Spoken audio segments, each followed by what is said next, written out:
And now, here are some of the top 10 activities in the Philippines during a hurricane.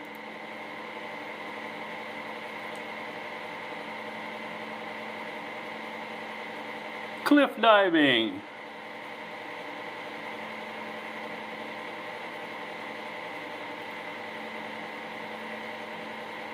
Dragon boat.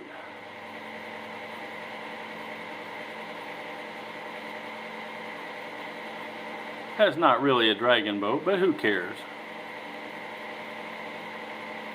That's not really a boat at all, but we don't care.